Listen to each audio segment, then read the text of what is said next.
Vindo kushta pas të të zgjeruarta. Prezi është origjinal, patapati një gjithë fotografi. Kjo pjesa këtu ka pjesat malore. Do ma përdojnë për tu... Jo, është pjesë ajo që është në flokata, veshje me flokat për femra. Edhe të pyeti për një mund një të komunikatë.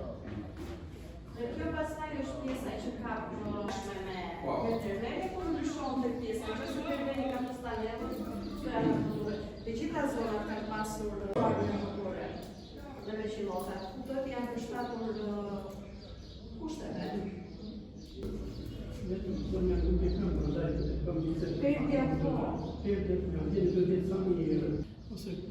Ose me gjamin e erët, ose për më shpejt me copë të tillë, si që është në lezë. Gjatë ditës mos të shohin edhe mos të duket fare që është brenda. Se kjo ka dhe pak lezet. Luft. Në përpara dhe i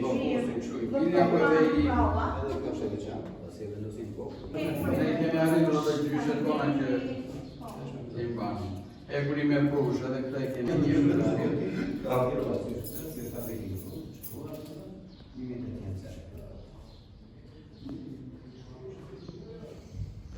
Nuk pata që njëre.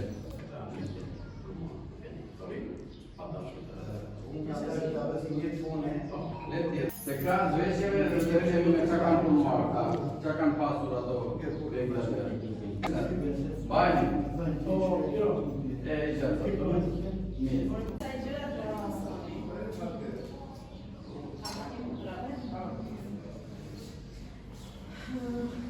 Qa ishte për qatë së pjusë njeri pastaj. Kje ishte?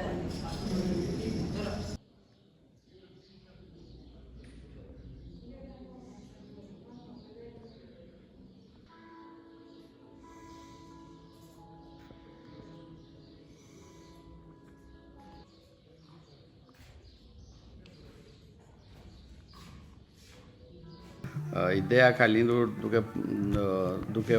duke pasin suksesi që ne patëm me muzeun e minjerës, duke parë që ne çdo ditë po vizitoheshim nga turistë vendas dhe të huaj, na lindi ideja që ta kompletonim dhe me një muze etnografik, ku në muzeun etnografik përfshihen të gjitha veshjet tradicionale të zonës, duke filluar nga zona e Tervenit, nga zona e Arzës, Buzit, zona e Krasit, Qesaratit dhe qytetit të Memaliajt.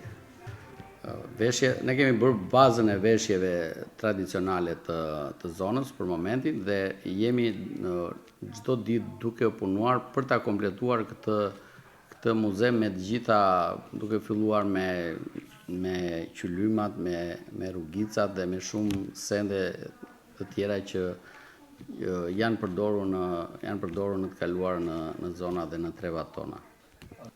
Deri tani janë bërë me fondet e bashkisë, mund të themi që është një fond modest për sa i përket rëndësisë që ka ky muze, mund të themi që realisht është një shumë e pa konsiderueshme, diku tek 700.000 lekë të reja.